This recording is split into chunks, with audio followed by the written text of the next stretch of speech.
بسم اللہ الرحمن الرحیم الحمدللہ رب العالمین۔ ہمارا درس قرآن کا سلسلہ جاری اور ساری ہے انشاءاللہ تبارک و تعالی۔ آج ہم سورہ آل عمران کے 7ویں رکوع سے درس کا آغاز کریں گے جو کہ تیسرے پارے کا 15واں رکوع ہے۔ اللہ رب العزت ارشاد فرماتا ہے قل یا اہل الکتاب تعالوا الی کلمۃ، قل اے محبوب صلی اللہ تعالی علیہ وسلم آپ فرما دیجئے، کیا فرما دیجئے؟ یا اہل الکتاب تعالوا الی کلمۃ، اے اہل کتاب تعالوا تم ایسی بات کی طرف آؤ سواء بیننا و بینکم، جو تمہارے درمیان اور ہمارے درمیان برابر ہے۔ اب وہ کیا بات ہے جس کا اللہ رب العزت حکم دے رہا ہے کہ جو ہمارے درمیان اور تمہارے درمیان برابر ہے؟ آگے ارشاد ہوا اللہ نعبد الا اللہ، وہ یہ ہے کہ ہم اللہ تبارک و تعالیٰ کے سوا کسی کی عبادت نہ کریں، ولا نشرک بہ شیئا، اور اس کے ساتھ کسی کو شریک نہ ٹھہرائیں۔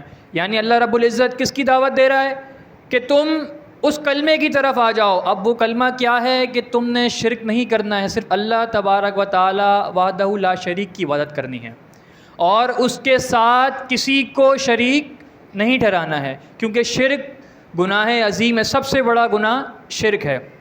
آگے ولا يتخذ بعضنا بعضا اربابا من دون اللہ، ولا يتخذ بعضنا بعضا اربابا من دون اللہ، اور نہ بنائے بعضنا بعضا ہمارے بعض کو کیا نہ بنائے؟ اربابا من دون اللہ، اللہ کے سوا رب، یعنی اللہ کے سوا کسی اور کو ہمارے بعض رب نہ بنائیں، صرف اللہ تبارک و تعالیٰ کی ہی عبادت کریں، کیونکہ وہی عبادت کے لائق ہے، وہی وحدہ لا شریک ہے۔ فَإِن تَوَلَّوْا فَقُولُوا اشْهَدُوا بِأَنَّنَا مُسْلِمُونَ، پھر اگر وہ نہ مانیں، کون لوگ؟ یعنی یہودی اور نصرانی نہ مانیں، فَقُولُوا تو اے مسلمانوں تم ان سے کہہ دینا، اشْهَدُوا بِأَنَّنَا مُسْلِمُونَ تم گواہ رہو کہ ہم مسلمان ہیں۔ یعنی اب یہاں کیا بات ہے؟ اس کی تفسیر میں حضرت عبداللہ بن عباس رضی اللہ تعالی عنہما ارشاد فرماتے ہیں کہ جیسے حضرت عیسیٰ علیہ السلام کو عیسائیوں نے رب بنا لیا، یعنی خدا کا بیٹا مان لیا، اسی طریقے سے یہودیوں نے حضرت عزیر علیہ السلام کو خدا کا بیٹا مان لیا۔ تو اب تم لوگوں نے اس طریقے سے نہیں کرنا ہے، انہوں نے تو اللہ تبارک و تعالیٰ کے ساتھ شرک کیا، تم نے وہ شرک نہیں دہرانا ہے، تم نے اس کلمے کی طرف آنا ہے جو ہمارے درمیان اور تمہارے درمیان برابر ہے۔ وہ کیا کلمہ ہے کہ تم نے اللہ رب العزت کی عبادت کرنی ہے، اسے ایک مان کے، اور اس کے ساتھ کسی اور کو شریک نہیں ٹھہرانا ہے۔ آگے اللہ رب العزت ارشاد فرماتا ہے یا اہل الکتاب لما تحاجون فی ابراہیم، اے اہل کتاب تم ابراہیم کے بارے میں کیوں جھگڑتے ہو؟ اب یہاں کیا معاملہ ہے؟ ابراہیم کے بارے میں کیا لڑائی تھی؟ حضرت ابراہیم علیہ السلام کے بارے میں اہل کتاب جو تھے وہ کیا کہتے تھے؟ یہودی کہتے تھے کہ حضرت ابراہیم علیہ السلام یہودی ہیں، اور عیسائی کہتے تھے کہ حضرت ابراہیم علیہ السلام عیسائی ہیں۔ وہ اس بارے میں جھگڑتے تھے، ان کا آپس میں اس بارے میں جھگڑا تھا کہ یہودی حضرت ابراہیم علیہ السلام کو یہودی مانتے تھے، اور عیسائی حضرت عیسیٰ علیہ السلام کو عیسائی مانتے تھے۔ وَمَا أُنزِلَتِ التَّوْرَاةُ وَالْإِنجِيلُ إِلَّا مِن بَعْدِهِ أَفَلَا تَعْقِلُونَ، حالانکہ انزلت التورات، حالانکہ توریت، والانجیل اور انجیل، الا من بعدہ ان کے بعد نازل ہوئی۔ یعنی کیا مطلب؟ اللہ رب العزت یہاں ارشاد فرما رہا ہے تم جھگڑ کس کے معاملے میں رہے ہو؟ حضرت ابراہیم علیہ السلام کے معاملے میں جھگڑ رہے ہو، لیکن حضرت ابراہیم علیہ السلام تو توریت اور انجیل کے نازل ہونے سے پہلے آپ کا زمانہ ہے، تو پھر تم انہیں کیسے یہودی اور عیسائی مانتے ہو؟ تم انہیں یہودی اور عیسائی کیسے مانتے ہو؟ حالانکہ حضرت ابراہیم علیہ السلام کا جو زمانہ ہے اس وقت توریت اور انجیل نازل نہیں ہوئی تھی، کیونکہ حضرت موسیٰ اور حضرت عیسیٰ علیہ السلام حضرت ابراہیم علیہ السلام کے بعد ہیں۔ جب اس وقت توریت اور انجیل نہیں تھی تو تم ان کے بارے میں کیوں جھگڑتے ہو؟ افلا تعقلون، کیا تمہیں عقل نہیں؟ ہاں انتم ہؤلائی، اے اہل کتاب سنو، تم وہی لوگ ہو جنہوں نے کیا کیا؟ اللہ رب العزت ان کی نادانیوں کو بیان فرما رہا ہے. کیا حاججتم فیما لکم بہ علم، تم نے کیا کیا؟ اس بات میں جھگڑا کیا جس کا تمہیں علم تھا. اب وہ کیا بات تھی؟ تم نے حضور صلی اللہ علیہ وسلم کی شان کے بارے میں جھگڑا کیا. اب تمہیں اس کا علم کیسے تھا؟ تمہارے پاس جو توریت اور انجیل نازل ہوئی اس میں حضور صلی اللہ تعالی علیہ وسلم کی نشانیاں بتا دی گئی تھیں اور تم نے اس کو مانا بھی تھا. اور یہاں تک کہ یہودی اور عیسائی یہ وہ لوگ ہیں جو حضور صلی اللہ علیہ وسلم کی تشریف آوری سے قبل، ابھی حضور ظاہری طور پر اس دنیا میں تشریف آوری نہیں ہوئی تھی حضور کی، لیکن یہودی اور عیسائی کیا کرتے تھے؟ حضور صلی اللہ تعالیٰ علیہ وآلہ وسلم کے وسیلے سے دعا مانگا کرتے تھے. حضور صلی اللہ تعالیٰ علیہ وسلم کے وسیلے سے دعا مانگا کرتے تھے. انہیں اس بات کا علم تھا، لیکن انہوں نے اس بات میں جھگڑا کیا تو کیا، لیکن آگے کیا کیا؟ فَلِمَ تُحَاجُّونَ فِي مَا لَيْسَ لَكُمْ بِهِ علم، تو اب تم اس بات میں کیوں جھگڑتے ہو؟ فِي مَا لَيْسَ لَكُمْ بِهِ علم، جس کا تمہیں علم نہیں. اب وہ کیا بات ہے؟ حضرت ابراہیم علیہ السلام کا معاملہ. تمہیں اس بات کا علم تو ہے ہی نہیں، تم اس بات میں بھی جھگڑتے ہو، اور جسے تمہیں بات کا علم ہے، یعنی حضور صلی اللہ تعالیٰ علیہ وآلہ وسلم کی شان کا علم ہے تمہیں کہ حضور نے آنا ہے، ان پر تم نے ایمان لانا ہے، اس میں تو تم جھگڑتے ہو. لیکن یہاں پہ جس بات کا تمہیں علم نہیں تم اس میں بھی جھگڑ رہے ہو. واللہ یعلم وانتم لا تعلمون، اور اللہ جانتا ہے اور تم نہیں جانتے. ما کان ابراہیم یہودیا ولا نصرانی، ابراہیم نہ تو یہودی تھے، اللہ رب العزت ان کا رد فرما رہا ہے. کیا؟ ما کان ابراہیم یہودیا، ابراہیم نہ تو یہودی تھے، ولا نصرانی، اور نہ نصرانی یعنی عیسائی تھے. ولکن کان حنیفا مسلما، بلکہ وہ ہر باطل سے جدا رہنے والے مسلمان تھے. یعنی آپ مسلمان تھے، نہ کہ عیسائی تھے نہ یہودی تھے. وما کان من المشرکین، اور آپ مشرکوں میں سے نہیں تھے.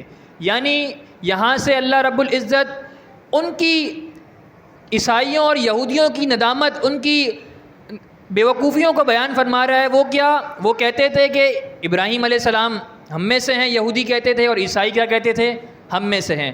اللہ فرما رہا ہے وما کان من المشرکین، وہ شرک کرنے والوں میں سے نہیں تھے. کس طریقے سے؟ کہ عیسائیوں نے شرک کیا. کیسے؟ حضرت عیسیٰ علیہ السلام کو خدا کا بیٹا مان کر. یہودیوں نے شرک کیا. کیسے؟ حضرت عزیر علیہ السلام کو خدا کا بیٹا مان کر. لیکن قرآن کیا فرما رہا ہے کہ ابراہیم تو کیا تھے؟ کیا نہیں تھے؟ وما کان من المشرکین، وہ مشرکوں میں سے نہیں تھے. انا اولی الناس بابراہیم للذین اتبعوہ، بے شک تمام لوگوں میں ابراہیم کے زیادہ قریب وہ لوگ ہیں، للذین اتبعوہ، جنہوں نے ان کی پیروی کی. اب وہ کون ہیں؟ حضرت لوط علیہ السلام اور ان کے ماننے والے. انہوں نے حضرت ابراہیم علیہ السلام کی پیروی کی تو وہ حضرت ابراہیم علیہ السلام کے زیادہ قریب ہیں. وَهَذَا النَّبِيُّ، اور یہ نبی سے مراد حضور صلی اللہ علیہ وسلم مراد ہیں. وَالَّذِينَ آمَنُوا، اور ان پر ایمان لانے والے. کون؟ کس پر ایمان لانے والے؟ حضور پر ایمان لانے والے. اور یہ حضور صلی اللہ تعالیٰ علیہ وآلہ وسلم کیا ہیں؟ ابراہیم کے زیادہ قریب ہیں. واللہ ولی المؤمنین، اور اللہ ایمان والوں کا مددگار ہے. وَدَّتْ طَائِفَةٌ مِّنْ أَهْلِ الْكِتَابِ لَوْ يُضِلُّونَكُمْ، اور اے مسلمانوں، اہل کتاب کا ایک گروہ دل سے یہ چاہتا ہے. کیا چاہتا ہے؟ لو یضلونکم، کہ کسی طرح وہ تمہیں کیا کر دے؟ گمراہ کر دے. کسی طریقے سے وہ کیا کر دے؟ تمہیں گمراہ کر دے. وما یضلون الا انفسهم، اور وہ اپنے آپ کو ہی گمراہ کرتے ہیں، بلکہ تمہیں گمراہ نہیں کر سکتے. وہ کسے گمراہ کرتے ہیں؟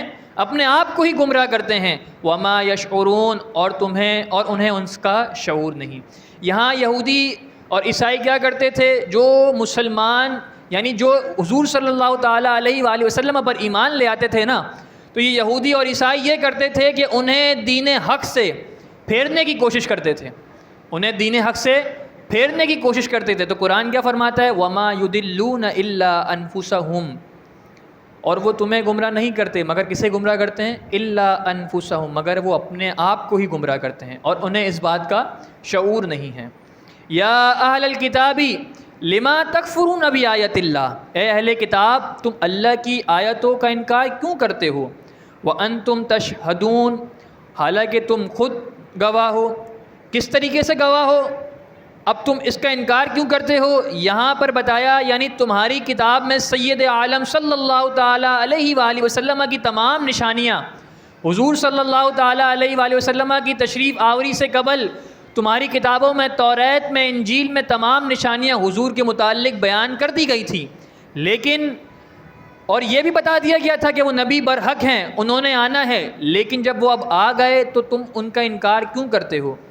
حالانکہ وانتم تشہدون، تم تو اس بات کے خود گواہ ہو کیونکہ تمہاری کتابوں میں یہ بات موجود ہے۔ یا اہل الکتاب لما تلبسون الحق بالباطل، اے اہل کتاب تم حق کو باطل کے ساتھ کیوں ملاتے ہو؟ اب یہاں حق سے مراد کیا ہے اور باطل سے مراد کیا ہے؟ مفسرین اس کی تفسیر کے اندر لکھتے ہیں کہ حق سے مراد توریت اور انجیل کے وہ صحیفے مراد ہیں، یعنی وہ توریت اور انجیل کی آیتیں مراد ہیں جو اللہ رب العزت کی طرف سے نازل ہوئیں، اور باطل سے وہ جھوٹی عبارتیں مراد ہیں جو یہود و نصارہ نے خود توریت اور انجیل کے اندر شامل کر لی تھیں۔ تو قرآن کیا فرماتا ہے؟ اے اہل کتاب لما تلبسون الحق بالباطل، تم حق کو باطل کے ساتھ کیوں ملاتے ہو؟ وَتَكْتُمُونَ الْحَقَّ وَأَنْتُمْ تَعْلَمُونَ، اور جان بوجھ کر حق کو، یعنی اب ادھر حق سے مراد کیا ہے؟ ادھر حق سے مراد حضور صلی اللہ تعالیٰ علیہ وآلہ وسلم کی شان مراد ہے، یہاں پر حضور صلی اللہ تعالیٰ علیہ وآلہ وسلم کی عظمت مراد ہے، تم اس کو جان بوجھ کر چھپاتے ہو۔ وَأَنْتُمْ تَعْلَمُونَ، اس حال میں کہ تم جانتے ہو۔ یہاں پر یہ بات افسوس کے ساتھ کہنی پڑتی ہے کہ آج بھی ایک طبقہ، ایک گروہ ایسا ہے جو جان بوجھ کر حضور صلی اللہ تعالیٰ علیہ وآلہ وسلم کی نشانیوں کو، حضور کی عظمتوں کو، حضور کی بلندیوں کو، حضور کی رفعتوں کو جان بوجھ کر چھپاتا ہے۔ اس کے بارے میں قرآن کیا ارشاد فرماتا ہے؟ قرآن کہتا ہے وَتَكْتُمُونَ الْحَقَّ وَأَنْتُمْ تَعْلَمُونَ، تم حق کو چھپاتے ہو، یعنی حضور کی شان و عظمت کو چھپاتے ہو۔ یہاں پر امام اہل سنت الشاہ امام احمد رضا خان فاضل بریلوی علیہ رحمہ، آپ نے بد مذہب، بد عقیدہ کے خلاف آپ نے ایسی تصانیف لکھی، آپ نے اس میں اتنے سخت الفاظات استعمال کیے۔ جب آپ سے کسی نے کہا حضور کہ آپ اتنے سخت الفاظ کیوں استعمال کرتے ہیں، تو آپ نے کہا یہ حضور صلی اللہ تعالیٰ علیہ وآلہ وسلم کی شان میں جب بے ادبی کرتے ہیں نا تو احمد رضا کو بہت غصہ آتا ہے، احمد رضا کو بہت تکلیف پہنچتی ہے، اسی لیے میں ان کی شان میں سخت الفاظ اور سخت مذمت کے ساتھ لکھتا ہوں۔ تو پھر کسی نے کہا جب آپ ان کے خلاف سخت مذمت، سخت الفاظ لکھتے ہیں تو یہ آپ کو برا بھلا کہتے ہیں، یہ آپ کو گالیاں دیتے ہیں، یہ آپ کے خلاف پروپیگنڈا کرتے ہیں۔ تو آپ نے کیا جواب دیا؟ آپ نے کہا کہ میں ان کے خلاف ابھی لکھ سکتا ہوں، میری اتنی طاقت نہیں کہ میں تلوار اٹھا کے ان کا سر قلم کر دوں، میں اپنے قلم کو ان کے خلاف تلوار بناتا ہوں، میں اپنے قلم کی نوک سے ان کے دلوں کو چھنی کر دیتا ہوں۔ اب میں یہاں پہ سخت الفاظ اس لیے لکھتا ہوں تاکہ یہ جب حضور صلی اللہ تعالیٰ علیہ وآلہ وسلم کو برا بھلا کہنے کے بجائے یہ جب میں سخت الفاظ لکھتا ہوں تو یہ مجھے برا بھلا کہنے لگتے ہیں، تو اس وقت تک، اتنے مدت تک یہ حضور صلی اللہ تعالیٰ علیہ وآلہ وسلم کی شان میں بے ادبی اور گستاخیاں نہیں کرتے۔ امام احمد رضا خان فاضل بریلوی آپ حج سے واپسی تشریف لا رہے تھے تو آپ کا جہاز ساحل کراچی کے ساحل پر آپ کا جہاز رکا۔ 3 روز تک آپ کا جہاز کراچی کے سمندر پر لگا رہا۔ تو کسی نے عرض کی کہ آپ 3 روز تک سمندر پہ ہی رکے رہے، اپنی کشتی میں ہی رکے رہے، آپ نیچے یعنی آپ کراچی تشریف نہیں لے کے گئے۔ تو آپ نے کیا جملہ کہا؟ آپ نے کہا کہ مجھے کراچی شہر میں کوئی جانتا نہیں ہے تو میں کس کے پاس جاؤں گا؟ آج وہی امام احمد رضا خان فاضل بریلوی ہیں. یہ بات کہنا یہاں پہ غلط نہیں ہوگی کہ شہر کراچی کی گلی گلی کوچے کوچے میں آج امام احمد رضا کا نام لینے والے موجود ہیں. کیوں؟ کیونکہ آپ نے حضور صلی اللہ تعالیٰ علیہ وآلہ وسلم کی شان اور عزت پہ پہرا دیا. تو حضور صلی اللہ تعالیٰ علیہ وآلہ وسلم کی شان اور عزت پہ پہرا دینے کا صلہ کیا ملا؟ اللہ رب العزت نے حضور کے وسیلے سے ہی آپ کو اتنا بلند، اتنا مرتبہ مقام عطا کیا کہ آج 100 سے زائد برس گزر چکے ہیں، 100 سے زائد برس گزر چکے ہیں، لیکن امام احمد رضا خان کا نام لینے والے آج بھی موجود ہیں اور تا قیامت موجود رہیں گے. کیوں؟ کیونکہ آپ نے حضور سے وفا کی. علامہ اقبال کا شعر ہے نا، کی محمد سے وفا تو نے تو ہم تیرے ہیں، کی محمد سے وفا تو نے تو ہم تیرے ہیں، یہ جہاں چیز ہے کیا لوح و قلم تیرے ہیں. یہاں پر ہمارا 7واں رکوع سورہ آل عمران کا مکمل ہوا. اگلا رکوع 8واں رکوع ہے جو کہ تیسرے پارے کا 16واں رکوع ہے. اللہ رب العزت ارشاد فرماتا ہے وَقَالَتْ طَائِفَةٌ مِّنْ أَهْلِ الْكِتَابِ آمِنُوا بِالَّذِي أُنزِلَ عَلَى الَّذِينَ آمَنُوا وَجْهَ النَّهَارِ. وَقَالَتْ طَائِفَةٌ، اور اہل کتاب کا ایک گروہ، من اہل الکتاب کیا کرتا ہے؟ اہل کتاب کا ایک گروہ سے مراد یہودی کیا کرتے ہیں؟ اپنے ساتھیوں سے کہتے ہیں آمنوا بالذی انزل علی الذین آمنوا وجہ النہار، تم صبح کے وقت اس قرآن پر ایمان لے آؤ جو مسلمانوں پر اتارا گیا. اب یہاں پر یہودیوں اور عیسائیوں اور نصرانیوں کی سازش قرآن بیان کر رہا ہے کہ انہوں نے مسلمانوں کے دل میں وسوسہ ڈالنے کے لیے، شک و شبہ ڈالنے کے لیے، کس کے خلاف؟ دین حق کے خلاف، کہ یہ دین سچا نہیں ہے. انہوں نے پلاننگ شروع کر دی. کیا شروع کر دی؟ انہوں نے ایک گروہ کو ایسا مقرر کیا اور ان کو یہ تعلیمات دیں کہ تم کیا کرنا؟ تم صبح کے وقت تو ایمان لے آنا، کس کے اوپر؟ قرآن کے اوپر. تم صبح کے وقت قرآن کے اوپر ایمان لے آنا، پھر تم کیا کرنا؟ جب رات ہو یعنی دن کا آخری حصہ ہو تو تم اس کا انکار کر دینا. تم انہیں کہنا مسلمانوں سے کہ ہم نے تو اپنی کتابوں میں جو نبی الآخر الزمان صلی اللہ تعالیٰ علیہ وآلہ وسلم کی شان کے بارے میں جو سنا ہے، جو پڑھا ہے، جب تم آخری وقت میں اس کا انکار کرو گے، وہ تم یہ کہو گے کہ یہ وہ نبی تو نہیں ہے جس کے بارے میں ہم نے پڑھا ہے. تو اس سے کیا ہوگا؟ مسلمانوں کے دلوں میں شبہ آ جائے گا، مسلمانوں کے دلوں میں شبہ آ جائے گا. اب یہاں پر یہودیوں اور نصرانیوں کو یہ بھی ڈر تھا کہ وہ یہ جنہیں گروہ بنا کر آگے بھیج رہے ہیں، جنہیں مسلمانوں کے خلاف استعمال کر رہے ہیں، کہیں ایسا نہ ہو کہ یہ حضور کا دیدار کریں، حضور کی صحبت پائیں، تو ایسا نہ ہو یہ دن کے حصے میں، اول حصے میں تو ایمان لے آئیں، آخر حصے میں ایمان کا انکار نہ کریں بلکہ یہ ایمان پہ ہی رہیں.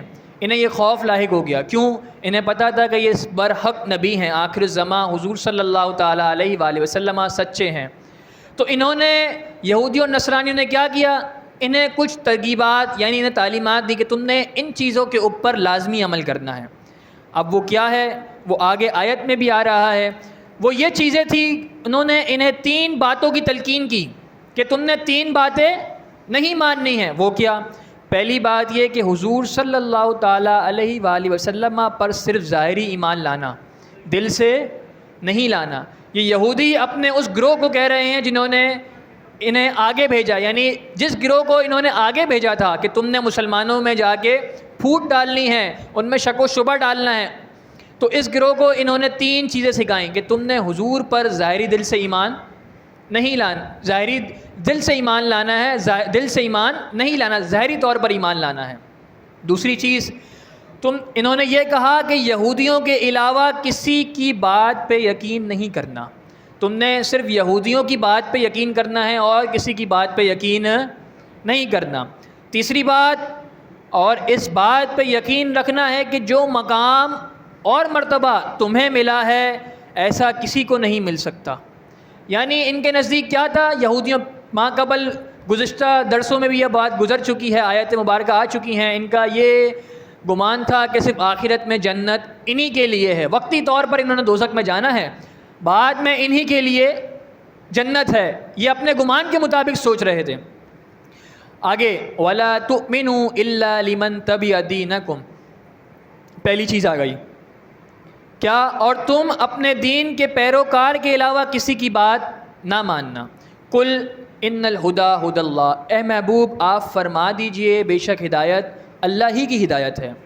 ان یؤتی احد مثل ما اوتیتم، اور کسی دوسری بات جو نے تلقین کی تھی وہ کیا قرآن بتا رہا ہے، اور دوسری بات یہ ہے کہ کسی اور کو بھی وہ مقام و مرتبہ دیا جا سکتا ہے جیسا تمہیں دیا گیا. یعنی انہیں بتا رہے ہیں تمہارے جیسا مقام و مرتبہ کسی اور کو نہیں دیا جا سکتا. یہ یہودی اپنے اس گروہ کو بتا رہے ہیں. آگے او یحاجوکم عند ربکم، یا کوئی شخص تمہارے رب کے پاس تم پر کوئی حجت قائم کر سکتا ہے. تیسری بات یعنی آخرت میں تمہارے اوپر کوئی حجت قائم نہیں کر سکتا کہ تم غلط تھے. یعنی کیا مطلب حجت قائم نہیں کر سکتا؟ انہیں اس بات پر یقین تھا کہ یہودی مذہب ہی اصل مذہب ہے، یہودی مذہب ہی اصل مذہب ہے. آگے قل ان الفضل بید اللہ، اے محبوب آپ فرما دیجئے اصل ہدایت اللہ ہی کی ہدایت ہے. یؤتیہ من یشاء، بے شک فضل تو اللہ ہی کا ہے، وہ جسے چاہے عطا کرے. واللہ واسع علیم، اور اللہ بہت وسعت والا اور خوب جاننے والا ہے. یختص برحمتہ من یشاء، وہ جسے چاہے اپنی رحمت سے خاص کرتا ہے. یعنی اللہ رب العزت جسے چاہے اس پر اپنی رحمت کر سکتا ہے، کیونکہ اللہ تبارک و تعالی ہر چاہت پر قادر ہے. واللہ ذو الفضل العظیم، اور اللہ بڑے فضل والا ہے. ومن اہل الکتاب من ان تأمنہ بقنطار یؤدیہ الیک، اے سننے والے من اہل الکتابی، اہل کتاب میں سے کوئی وہ ہے من ان تأمنہ بقنطار یؤدیہ الیک، اگر تو اس کے پاس ایک مال کا ایک حصہ، یعنی تو اگر کچھ درہم کچھ دراہم اس کے پاس رکھوائے تو وہ کیا کرے گا؟ یؤدیہ الیک، وہ بغیر امانت میں خیانت کرے تجھے اسی طریقے سے لوٹا دے گا.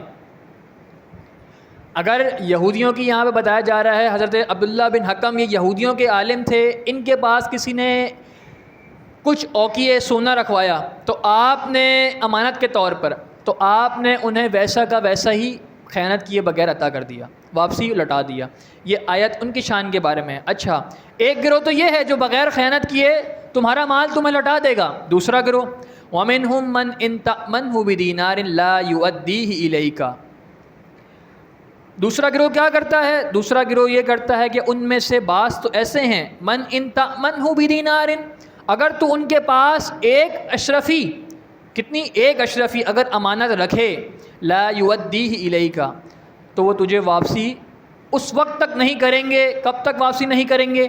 الا ما دمت علیہ قائما، جب تک واپسی نہیں کریں گے جب تک تو ان کے سروں پر نہ کھڑا ہو جائے. یعنی یہ دوسرا گروہ تو ایسا تھا کہ اگر ان کے پاس کوئی چیز رکھواتا تھا، کوئی ایک اشرفی بھی بطور امانت یہودیوں کے پاس رکھواتا تھا، ان کا ایک گروہ ایسا تھا، تو یہ اس شخص کو اس وقت تک واپسی نہ کرتے تھے جب تک وہ شخص ان کے سر پہ کھڑے ہو کے اس بات کا، اس اشرفیوں کا، اس امانت کا مطالبہ کرے. ذالک بانہم قالوا لیس علینا فی الامیین سبیل. اب یہ دوسرا گروہ ایسا کرتا کیوں تھا؟ قرآن ارشاد فرما رہا ہے ذالک بانہم، یہ خیانت وہ اس لیے کرتے تھے، قالوا وہ کہتے تھے، لیس علینا فی الامیین سبیل، کہ ان پڑھوں کے معاملے میں ہم پر کوئی پکڑ نہیں. یعنی کیا مراد؟ یعنی جو ہمارے دین پر نہیں، یہودی کہتے تھے کہ جو ہمارے دین پر نہیں اس کا مال ہمیں ہضم ہے، اس کا مال ہمیں ہضم ہے، یعنی اس کا مال ہمارے لیے جائز ہے. آگے وَيَقُولُونَ عَلَى اللَّهِ الْكَذِبَ وَهُمْ يَعْلَمُونَ، اور وہ اللہ پر جان بوجھ کر جھوٹ باندھتے ہیں. اب وہ اللہ پر جان بوجھ کر جھوٹ کس طریقے سے باندھتے ہیں؟ وہ کہتے تھے کہ اللہ نے ہمیں دوسرے دین والوں کا مال ہضم کرنے کا حکم دیا ہے. یہودی اور عیسائی کیا کہتے تھے کہ اللہ تبارک و تعالیٰ نے ہمیں کیا کیا ہے؟ حکم دیا ہے کہ دوسرے مذہب والوں کا، یعنی جو یہودی مذہب پر نہیں ہیں، ان کا مال تمہارے اوپر حلال ہے، تمہارے لیے ہضم ہے. وہ یہ کہتے تھے اور وہ اللہ پر جھوٹ باندھتے تھے، نعوذ باللہ. بلا من اوف بعہدہ واتقى فإن اللہ يحب المتقین، ہاں کیوں نہیں، من اوف بعہدہ، جس نے اپنا وعدہ پورا کیا، واتقى اور اللہ سے ڈرا، واتقى اور اللہ سے ڈرا، تو کیا ہے اس کے لیے؟ فإن اللہ يحب المتقین، تو بے شک اللہ پرہیزگاروں سے محبت کرتا ہے. ان الذین یشترون بعہد اللہ وایمانہم ثمنا قلیلا، بے شک جو لوگ کیا کرتے ہیں اللہ کے عہد اور اپنی قسموں کے بدلے دنیا کی حقیر قیمت لیتے ہیں، یعنی اللہ کے جو انہوں نے اللہ سے عہد کیا ہوتا ہے اور اپنی قسمیں کھائی ہوتی ہیں، ان قسموں کو اور ان عہد کو توڑ دیتے ہیں. کیوں؟ دنیا کے وقتی طور پہ جو ساز و سامان ہے اس کی خاطر. اولئک لا خلاق لہم فی الآخرہ، تو قرآن اس کا انجام بتا رہا ہے. ان لوگوں کا انجام کیا ہے؟ اولئک، ان کے لیے لا خلاق لہم فی الآخرہ، ان کے لیے آخرت میں کوئی ٹھکانہ نہیں ہے. صرف ٹھکانہ ہی نہیں ہے، آگے بھی ولا یکلمہم اللہ، اور اللہ کل بروز قیامت ان سے کلام نہیں فرمائے گا. اتنا ہی نہیں، آگے ولا ینظر الیہم یوم القیامت، اور نہ ان کی طرف نظر رحمت کرے گا. ولا یزکیہم، اور نہ انہیں پاک کرے گا.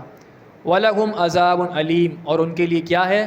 دردناک عذاب ہے. کس کے لیے؟ جو اللہ کے وعدوں کو پس پش ڈال دیتے ہیں، اللہ کے وعدوں کو اور اپنی قسموں کے لیے صرف دنیاوی مال، تھوڑا سا مال لے کر اس وعدوں اور قسم کو توڑ دیتے ہیں، تو اس کے لیے قرآن کتنی سخت وعید ارشاد فرما رہا ہے. وَإِنَّا مِنْهُمْ لَفَرِيقًا يَلْؤُونَ أَلْسِنَتَهُمْ بِالْكِتَابِ، اور بے شک ان یہودیوں میں سے کچھ وہ ہیں کیا کرتے ہیں، جو کچھ ہیں وہ لوگ کیا کرتے ہیں، یلؤون السنتہم بالکتاب، وہ اپنی زبانوں کو موڑ کر کیا کرتے ہیں، زبانوں کو مروڑتے ہیں اور توریت کے اندر جھوٹ ملا دیتے ہیں.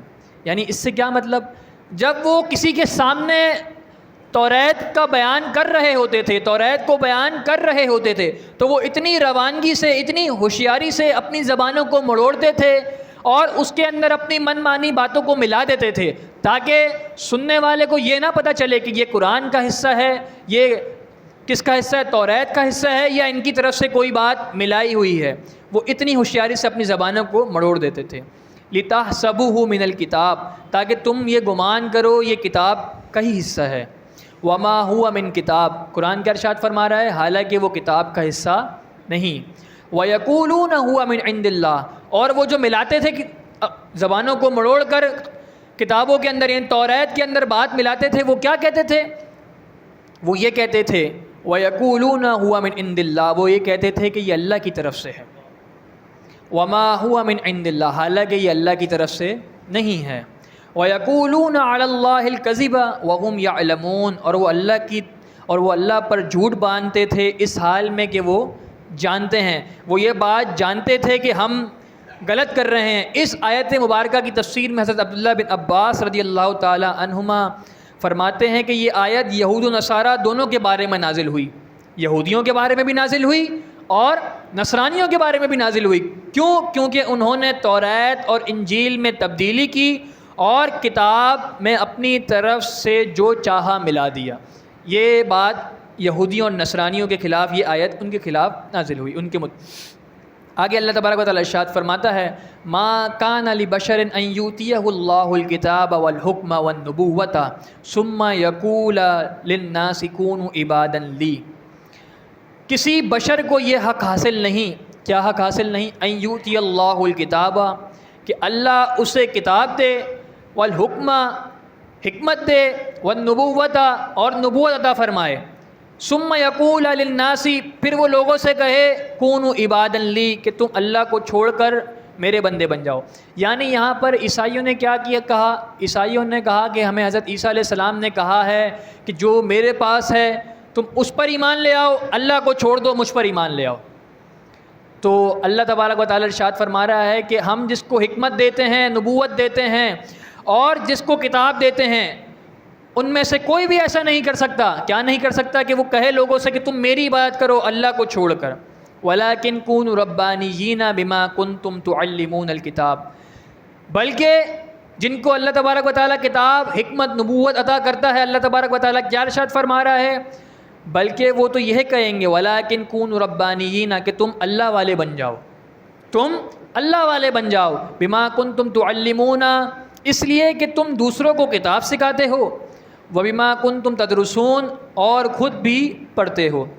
ولا یأمرکم ان تتخذوا الملائکۃ والنبیین اربابا، اور نہ ہی وہ تمہیں یہ حکم دیں گے کہ تم فرشتوں اور نبیوں کو خدا بنا لو. یعنی یہودیوں اور عیسائیوں کی بیوقوفیوں کو قرآن یہاں ذکر فرما رہا ہے جو وہ کرتے تھے. کیا کہتے تھے کہ ہمیں عیسیٰ علیہ السلام نے کہا ہے کہ ہمارے اللہ تبارک و تعالیٰ کو چھوڑ کر ہم پر ایمان لے آؤ. تو قرآن ان کی بات کو یہاں ذکر فرما رہا ہے.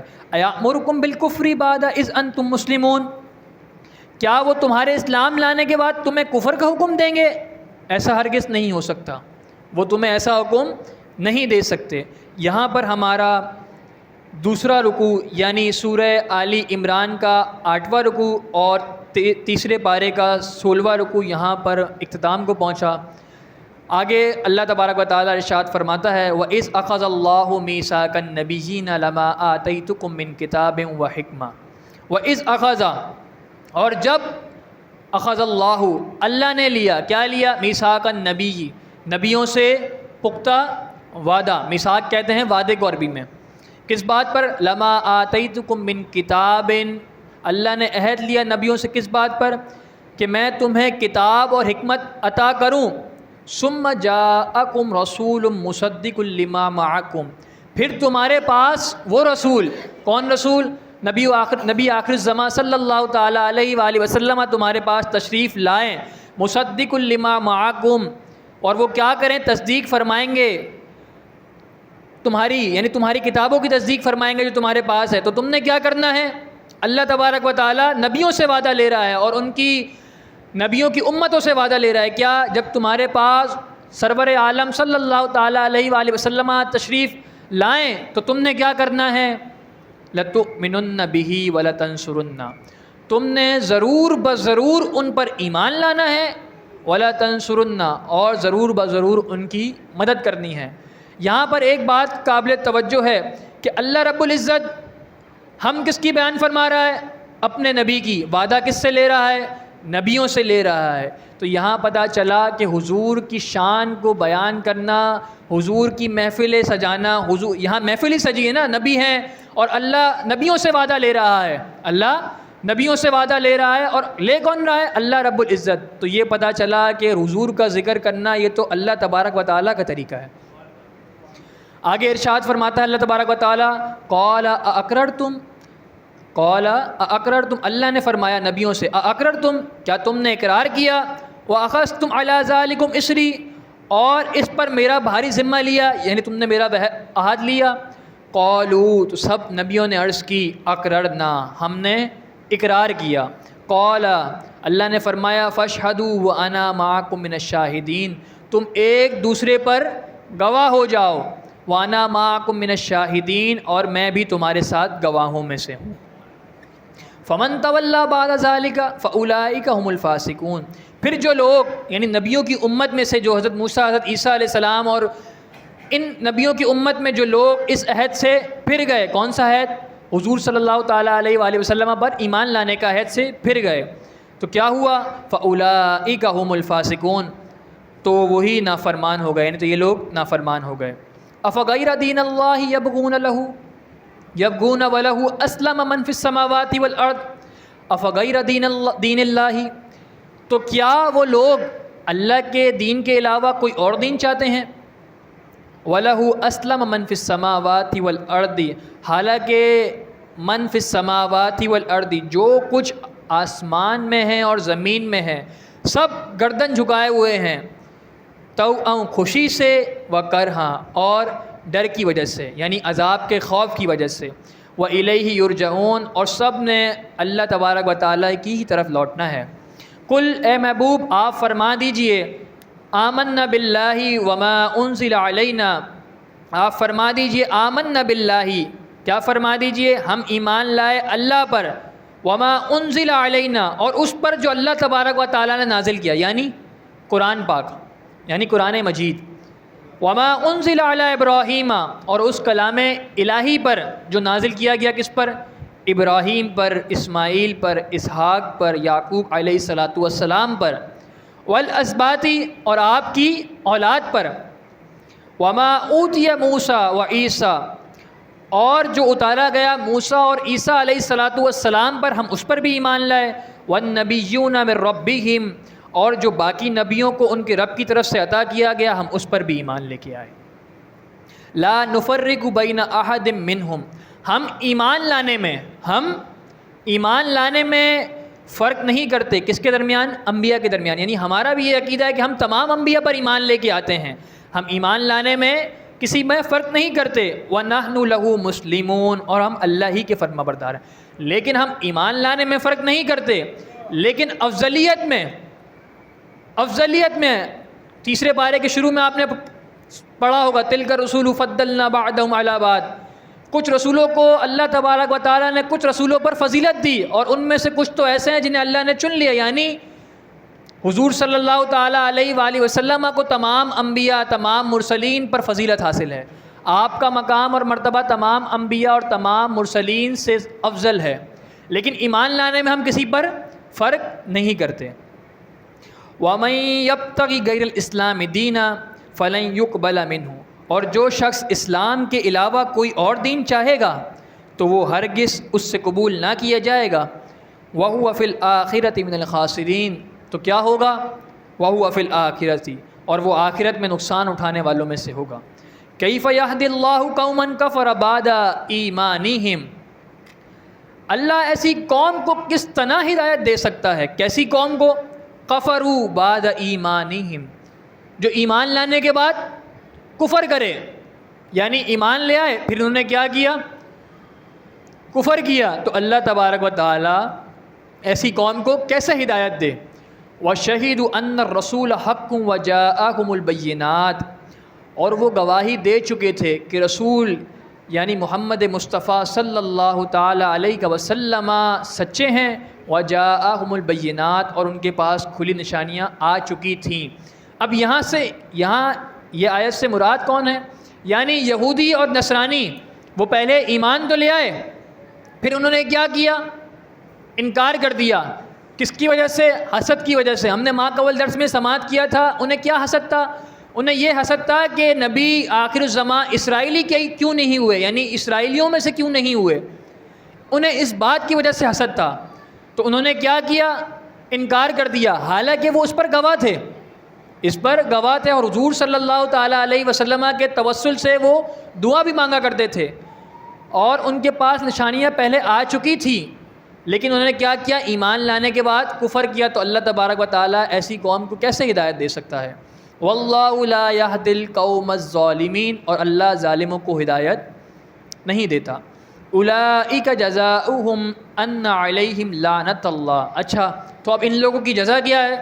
انہیں ملے گا کیا؟ قرآن ارشاد فرماتا ہے اولئک جزاؤہم ان علیہم لعنت اللہ، ایسے لوگوں کی سزا یہ ہے کہ ان پر اللہ کی لعنت ہے، والملائکہ، اور فرشتوں کی لعنت ہے، والناس اجمعین، اور سب لوگوں کی لعنت ہے. کس پر؟ جو ایمان لانے کے بعد کافر ہو گئے. خالدین فیہا، اور وہ ہمیشہ اس میں رہیں گے. لا یخفف عنہم العذاب، ان سے عذاب میں نہ کوئی کمی کی جائے گی. ولا ہم ینظرون، اور نہ انہیں مہلت دی جائے گی. آگے اللہ رب العزت آگے جو آیت آ رہی ہے اس میں اللہ رب العزت کی شان اور اللہ رب العزت کتنا رحمان ہے، رحیم ہے، وہ دیکھنے کے قابل ہے. اللہ کیا ارشاد فرماتا ہے؟ الا الذین تابوا من بعد ذلک واصلحوا، مگر جن لوگوں نے کفر کے بعد کیا کر لی؟ توبہ کر لی. تو کیا ہوگا؟ واصلحوا، اور وہ نیکوکار ہو گئے. تو اب کیا ہوگا؟ فإن اللہ غفور الرحیم، تو اللہ بہت بخشنے والا ہے، رحم فرمانے والا. یہ کن لوگوں کی بات ہو رہی ہے؟ جن پر فرشتوں کی، اللہ تبارک و تعالیٰ کی لعنت تھی، جنہیں کبھی بھی اللہ تبارک فرماتا ہے لا یہدی القوم الظالمین، کہ اللہ تبارک و تعالیٰ ظالم قوم کو ہدایت نہیں دیتا. لیکن آگے ہی ارشاد فرمایا اگر وہ لوگ توبہ کر لیں، کیا کر لیں؟ توبہ کر لیں، تو اللہ تبارک و تعالیٰ ان کی توبہ کو قبول فرمائے گا. اللہ رب العزت کتنا رحیم ہے. یہاں دیکھنے جہاں اللہ رب العزت نے ارشاد فرمایا کہ ان پر لعنت ہے، لیکن آگے اللہ نے یہ بھی ارشاد فرما دیا اگر تم ایمان لے آؤ، توبہ کر لو، تو میں تمہارے گناہ بخش دوں گا.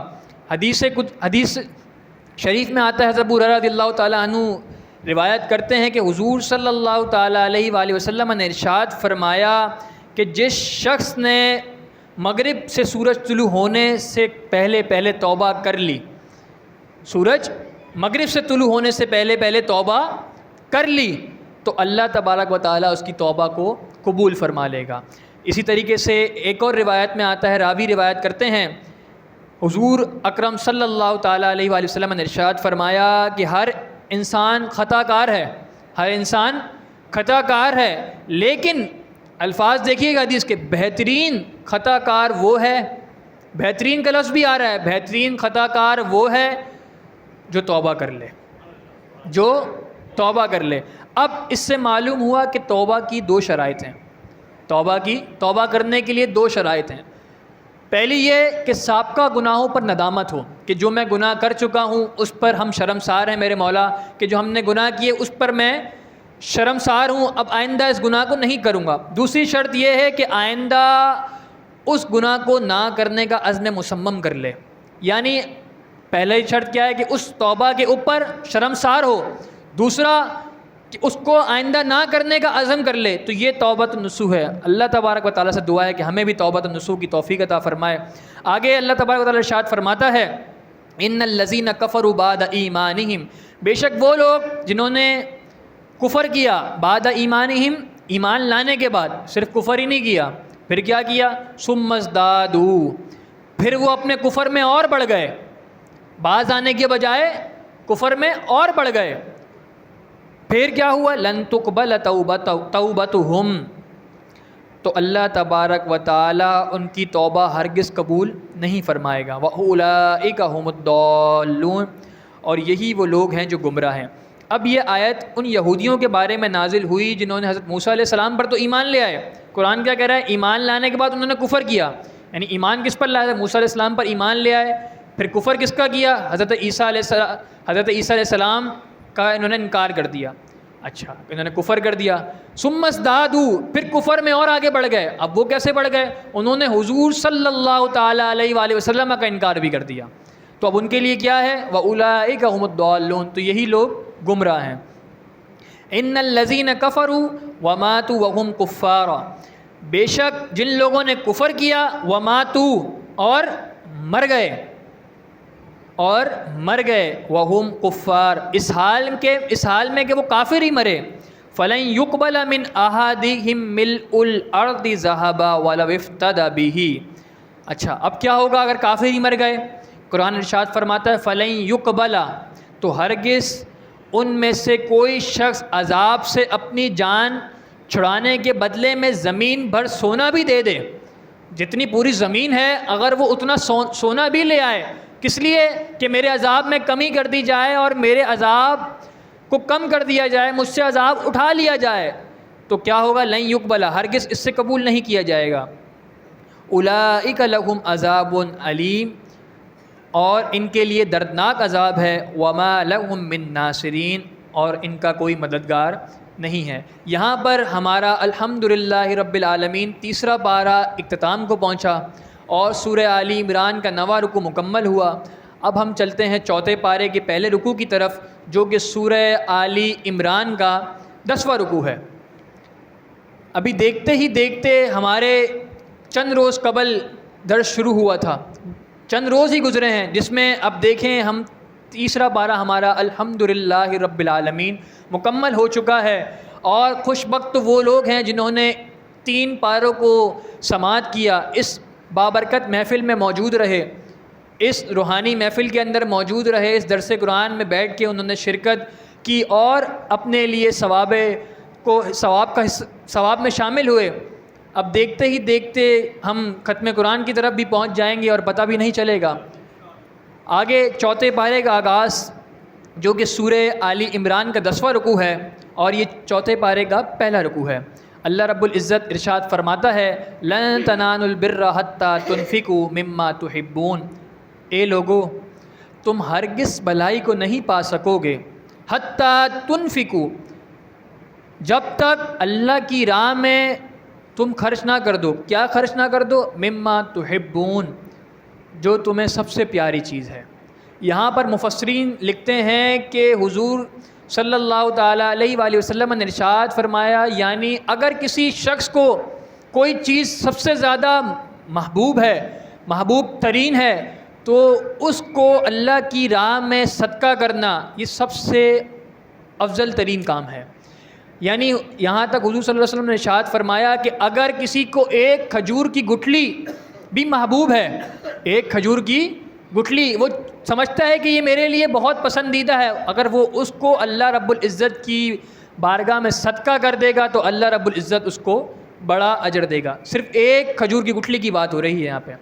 وَمَا تُنْفِقُ مِنْ شَيْءٍ فَإِنَّ اللَّهَ بِهِ عَلِيمٌ، اور جو تم خرچ کرتے ہو اللہ کی راہ میں، فَإِنَّ اللَّهَ بِهِ عَلِيمٌ، تو اللہ بے شک اس کو جاننے والا ہے۔ کل الطعام، اب اس آیت سے پہلے اس آیت کا شان نزول ارشاد سن لیں۔ اللہ رب العزت نے یہ آیت مبارکہ جو نازل کی، یہ آیت مبارکہ اس لیے نازل فرمائی کہ یہودیوں نے حضور صلی اللہ علیہ وسلم پر اعتراض کیا، یہودیوں نے حضور صلی اللہ تعالیٰ علیہ وسلم پر اعتراض کیا۔ اب وہ کیا اعتراض کیا انہوں نے کہا کہ آپ صلی اللہ تعالیٰ علیہ وآلہ وسلم اپنے آپ کو دین ابراہیمی پر کہتے ہیں۔ کس پر کہتے ہیں؟ کہ آپ دین ابراہیمی پر ہیں، اور آپ اونٹ کا گوشت کھاتے ہیں اور اونٹنی کا دودھ بھی پیتے ہیں، حالانکہ دین ابراہیمی میں یہ دونوں چیزیں حرام ہیں۔ انہوں نے حضور پر کیا اعتراض کیا کہ آپ اپنے آپ کو کیا کہتے ہیں کہ میں دین ابراہیمی پر ہوں، اور آپ اونٹ کا گوشت بھی کھاتے ہیں اور اس کا اونٹنی کا دودھ بھی پیتے ہیں، حالانکہ یہ دین ابراہیمی میں حرام ہے۔ تو حضور صلی اللہ تعالیٰ علیہ وآلہ وسلم نے ان کی تردید کی، ان کا رد کیا، اور انہیں جواب دیا کہ دین ابراہیمی میں یہ دونوں چیزیں حلال تھیں، یہ دونوں چیزیں حلال تھی۔ تو وہ لوگ کہنے لگے، کون؟ یہودی کہنے لگے تو یہ تو نوح علیہ السلام کے زمانے سے حرام ہیں، یہ چیزیں تو نوح علیہ السلام کے زمانے سے حلال ہیں۔ تو آپ نے فرمایا اچھا یہ دونوں چیزیں نوح علیہ السلام کے زمانے سے حرام ہیں، تو جاؤ اور توریت کو لے کر آؤ۔ کس کو لے کے آؤ؟ توریت لے آؤ۔ حضور نے کیا فرمایا؟ توریت لے آؤ، تمہیں اس میں میں دکھاتا ہوں تو کہ یہ چیزیں دین ابراہیم میں حلال ہیں۔ حضور نے کیا فرمایا کہ تم توریت لے آؤ، میں تمہیں دکھاتا ہوں کہ توریت میں بھی ان چیزوں کا ذکر ہے کہ دین ابراہیمی میں حلال ہیں۔ تو وہ لوگ اپنی رسوائی کے خوف سے توریت نہیں لے کر آئے، وہ لوگ اپنی رسوائی کے خوف سے توریت نہیں لے کر آئے۔ انہیں پتہ تھا کہ ہم غلطی پر ہیں، ہم غلط بات کر رہے ہیں، ہم جھوٹ بول رہے ہیں۔ اب یہ جو چیزیں تھیں نا، اونٹنی کا گوشت اور اونٹنی کا دودھ، اونٹ کا گوشت، تو یہ حضرت ابراہیم، حضرت اسماعیل اور حضرت اسحاق علیہ السلام پر حلال تھی۔ پہلی شریعتوں میں اگر کوئی شخص حلال چیزوں کو اپنے اوپر حرام کرتا تھا تو وہ منت کے طور پر اسے حرام کر سکتا تھا۔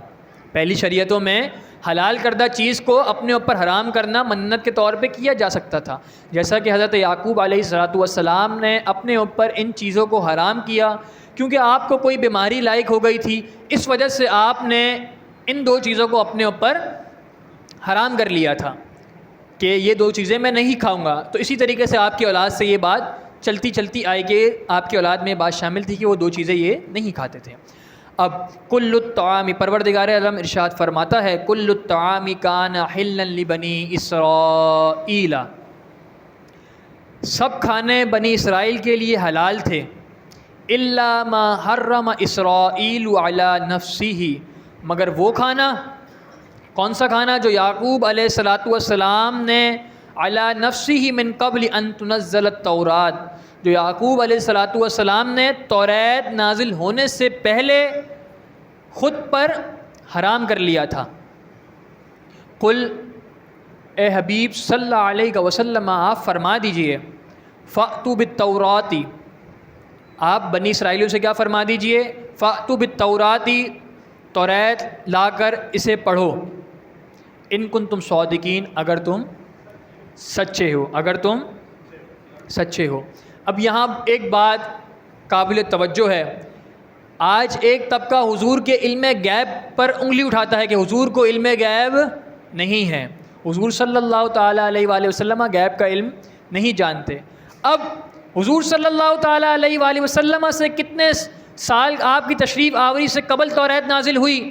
آپ کی تشریف آوری سے توریت نازل ہوئی، اور حضور صلی اللہ تعالیٰ علیہ وآلہ وسلم نے اس دنیا میں کسی شخص سے نہیں پڑھا. آپ کو حضور صلی اللہ تعالیٰ علیہ وسلم کو اللہ تبارک و تعالیٰ نے پڑھایا ہے اور سکھایا ہے, علم عطا کیا ہے. حضور نے کیا ارشاد فرمایا؟ جاؤ توریت لے آؤ. اور توریت تو حضور سے کتنے سال قبل نازل ہوئی؟ اب یہاں پر حضور کو اس بات کا علم غیب دیکھیں کہ حضور کو اس بات کا علم تھا کہ توریت میں یہ چیز مذکور ہے اور یہ جھوٹ بول رہے ہیں. یہاں سے ہمیں حضور صلی اللہ تعالیٰ علیہ وسلم کے علم غیب کے اوپر دلیل ملتی ہے. قرآن تو الحم سے لے کے والناس تک حضور کی شان میں نازل ہوا ہے. الحم سے لے کے والناس تک ہر آیت حضور کی نعت بیان کر رہی ہے, حضور کی توصیف بیان کر رہی ہے, حضور کی مدح بیان کر رہی ہے. آگے اللہ رب العزت ارشاد فرماتا ہے فَمَنِ افْتَرَىٰ عَلَى اللَّهِ الْكَذِبَ مِن بَعْدِهِ ذَلِكَ فَأُولَٰئِكَ هُمُ الظَّالِمُونَ. پھر اس کے بعد جو اللہ پر جھوٹ باندھے فَأُولَٰئِكَ هُمُ الظَّالِمُونَ, تو وہی لوگ ظالم ہیں. کس کے بعد؟ انہیں پتہ چل گیا تھا نا کہ توریت میں یہ چیز مذکور ہے, اس کے باوجود یہ جھوٹ باندھ رہے تھے. قُلْ صَدَقَ اللَّهُ, اے حبیب آپ فرما دیجئے کہ اللہ سچا ہے. فَاتَّبِعُوا مِلَّةَ إِبْرَاهِيمَ حَنِيفًا, تم ابراہیم کے دین پر چلو, حنیفہ جو ہر باطل سے جدا ہے. وَمَا كَانَ مِنَ الْمُشْرِكِينَ, اور وہ مشرکوں میں سے نہیں تھے. إِنَّا أَوَّلَ بَيْتٍ وُضِعَ لِلنَّاسِ لَلَّذِي بِبَكَّةَ مُبَارَكًا وَهُدًى لِلْعَالَمِينَ. إِنَّ أَوَّلَ, بے شک سب سے پہلے, بَيْتٍ وُضِعَ لِلنَّاسِ, جو گھر لوگوں کے لیے بنایا گیا اللہ کی عبادت کے لیے, وہ کون سا گھر ہے؟ لَلَّذِي بِبَكَّةَ, وہ کون سا گھر ہے؟ بکہ یعنی مکہ مبارکہ. اسے مکہ بھی کہتے ہیں, عربی زبان میں مکہ بھی کہتے ہیں اور بکہ بھی کہتے ہیں. وہ مکہ مبارکہ ہے. مبارکن کیا ہے؟ برکت والا ہے. وَهُدًى لِلْعَالَمِينَ, اور سارے جہاں والوں کے لیے رہنما ہے. کون سا شہر؟ مکہ مکرمہ. فِيهِ آیَةٌ بَيِّنَاتٌ, اس میں کھلی نشانیاں ہیں. اب اس میں کھلی نشانیاں کیا ہیں؟ آگے قرآن ارشاد فرماتا ہے مقام ابراہیم, اس میں مقام ابراہیم موجود ہے. مقام ابراہیم کیا چیز ہے؟ مقام ابراہیم وہ پتھر ہے جس پر ابراہیم علیہ السلام نے کھڑے ہو کر کعبہ کی تعمیر کی تھی. جیسے جیسے آپ تعمیر کر رہے تھے تو ویسے ویسے آپ جب دیوار کو بلند کرتے تو پتھر بھی وہ آہستہ آہستہ بلند ہوتا رہتا. اور اس پتھر پر حضرت ابراہیم علیہ السلام کے قدم مبارک نشق ہیں. آج بھی یہ مقام ابراہیم موجود ہے اور اس کی زیارت کی جا سکتی ہے. فیہ آیۃ بینات, اس میں کھلی نشانیاں ہیں. مقام ابراہیم وہ کیا ہے؟ مقام ابراہیم ہے. ومن دخلہ کان آمنا, جو شخص اس میں داخل ہو گیا وہ امان پا گیا. کس میں داخل ہو گیا؟ مکہ مکرمہ میں داخل ہو گیا, وہ امان پا گیا. وَلِلَّهِ عَلَى النَّاسِ حِجُّ الْبَيْتِ مَنِ اسْتَطَاعَ إِلَيْهِ سَبِيلٌ, اور اللہ کے لیے ان لوگوں پر بیت اللہ کا حج کرنا فرض ہے. حج البیت, حج بھی کہتے ہیں عربی زبان میں اور حج بھی کہتے ہیں. اور اللہ کے لیے, کس کے لیے؟ للہ, اللہ کے لیے. علی الناس, ان لوگوں پر بیت اللہ کا حج کرنا فرض ہے. کن لوگوں پر؟ من استطاع الیہ سبیل, کن لوگوں پر؟ ان لوگوں پر فرض ہے جو اس تک پہنچنے کی طاقت رکھتے ہوں. اب یہاں طاقت رکھنے سے مراد کیا ہے؟ یعنی جس کے پاس اتنا مال موجود ہو کہ وہ سفر کر لے مکہ مکرمہ کا اور واپسی آ جائے. اس کے گھر والوں کے لیے اتنا مال اس نے چھوڑا ہو کہ انہیں کسی پریشانی لاحق نہ ہو, یعنی اتنا مال اس کے پاس موجود ہو تو اس کے اوپر حج کرنا فرض ہے. وَمَنْ كَفَرَ فَإِنَّ اللَّهَ غَنِيٌّ عَنِ الْعَالَمِينَ, اور جس نے انکار کیا کس کا؟ حج کا. یعنی استطاعت ہونے کے بعد کسی نے حج کا انکار کر دیا تو کیا ہوگا؟ فَإِنَّ اللَّهَ غَنِيٌّ عَنِ الْعَالَمِينَ, تو بے شک اللہ سارے جہاں والوں سے بے نیاز ہے. قُلْ یا اہل الکتاب, اے محبوب آپ فرما دیجئے. کس سے فرما دیجئے؟ اہل الکتاب, اہل کتابیوں سے. کیا فرما دیجئے؟ لما تکفرون بآیات اللہ, تم اللہ کی آیتوں کو کیوں نہیں مانتے, یعنی کیوں اس کا انکار کرتے ہو. واللہ شہید علی ما تعملون, حالانکہ تمہارے سب کام اللہ کے سامنے ہیں. یعنی وہی بات, ساری باتیں توریت میں ذکر ہو چکی تھیں, انجیل میں ذکر ہو چکی تھیں, حضرت عیسیٰ حضرت موسیٰ جو کتابیں لے کر آیا اس میں یہ چیزیں موجود تھیں، لیکن اس کے باوجود تم اس کا انکار کرتے ہو۔ آگے اللہ رب العزت ارشاد فرماتا ہے قل یا اہل الکتاب لما تصدون عن سبیل اللہ، آپ فرما دیجئے کس سے؟ یا اہل الکتاب، اہل کتاب، لما کیوں، تصدون تم کیوں روکتے ہو، کس سے؟ عن سبیل اللہ، اللہ کی راہ سے۔ من آمن تبغونها عوجا وانتم شہداء، تم اسے غلط راستہ ثابت کرنا چاہتے ہو حالانکہ تم خود گواہ ہو کہ یہ سچا دین ہے۔ یعنی کیا مطلب؟ یہ کیا کرتے تھے یہودی اور عیسائی؟ جو ایمان لے آتا تھا اسے اللہ تبارک و تعالیٰ کی راہ سے روکتے تھے، اللہ تبارک و تعالیٰ کی راہ سے، تصدون عن سبیل اللہ، وہ اللہ تبارک و تعالیٰ کی راہ سے انہیں روکتے تھے کہ تم اسے ایمان نہ لے کر آؤ۔ ایمان تو لے آیا، اس کے دل میں شک و شبہ ڈالنے کے لیے، وہم ڈالنے کے لیے، شبہات ڈالنے کے لیے ساری سازشیں کرتے تھے۔ وَمَا اللَّهُ بِغَافِلٍ عَمَّا تَعْمَلُونَ، اور اللہ تمہارے تمام کاموں سے بے خبر نہیں، یعنی اللہ تبارک و تعالیٰ تمہارے سارے کام جانتا ہے۔ یا ایھا الذین آمنوا ان تطیعوا فریقا من الذین اوتوا الکتاب، اے ایمان والو، ان تطیعوا، اگر تم اہل کتاب کے کسی گروہ کی بات مانو گے تو کیا ہوگا؟ اوتوا الکتاب یردوکم بعد ایمانکم کافرین، تو وہ تمہیں تمہارے ایمان لانے کے بعد کافر بنا کر چھوڑیں گے۔ اب اس آیت مبارکہ میں جو بات ہے، یعنی کیا بات ہے؟ ایمان والوں کو تلقین کی جا رہی ہے تم نے یہودیوں اور نصرانیوں کی بات کو نہیں ماننا ہے۔ کیوں نہیں ماننا ہے؟ اب انہوں نے کیا کیا؟ ہم نے گزشتہ دنوں پہلے ایک سماعت کیا تھا جس میں اوس اور خزرج نامی قبیلے کا ذکر کیا تھا۔ اب کیا ہوا؟ جب اوس اور خزرج قبیلے دونوں ایمان لے آئے اور دونوں کے درمیان بہت بھائی چارگی ہو گئی اور مسلمان ہو گئے اور آپس میں اتحاد قائم ہو گیا، تو یہ ایک دفعہ بیٹھے ہوئے تھے اوس اور خزرج قبیلے والے، تو ایک یہودی کا سربراہ وہاں سے گزرا، تو اس نے دیکھا کہ ان مسلمانوں میں، یعنی ان دو گروہ میں جن کے اندر 120 برس سے دشمنی تھی، عداوت تھی، آج یہ ایک ساتھ بیٹھے ہوئے ہیں، تو اس کو یہ بات دیکھ کر بہت تکلیف ہوئی، بہت پریشانی ہوئی کہ یہ اگر ایک ہو گئے تو ہمارا تو انجام برا ہے۔ تو اس نے کیا کیا؟ اس نے ایک نوجوان کو تیار کیا، اس یہودی سربراہ نے ایک نوجوان کو تیار کیا، اور تیار کس طریقے سے کیا؟ اس یہودی نے اس نوجوان کو اوس اور خزرج قبیلے کی تمام باتیں سکھائیں جو ان کے درمیان ماقبل میں تھیں، دشمنی کی ساری باتیں یاد کروائیں کہ ان کی دشمنی اس وجہ سے تھی۔ جو اوس والوں نے خزرج کے لیے اور خزرج والوں نے اوس کے لیے جو شعر کہے تھے، جو اشعار کہے تھے، یعنی مذمت کرنے کے لیے جو اشعار کہے تھے، اسے وہ یاد کروائے، اور اسے کہا کہ اب تم ان کی مجالس میں جا کر بیٹھ جاؤ۔ اب وہ نوجوان جب ان کی مجالس میں جا کے بیٹھا تو اس نے کیا کرنا شروع کیا؟ ان کے درمیان پھوٹ ڈالنا شروع کی۔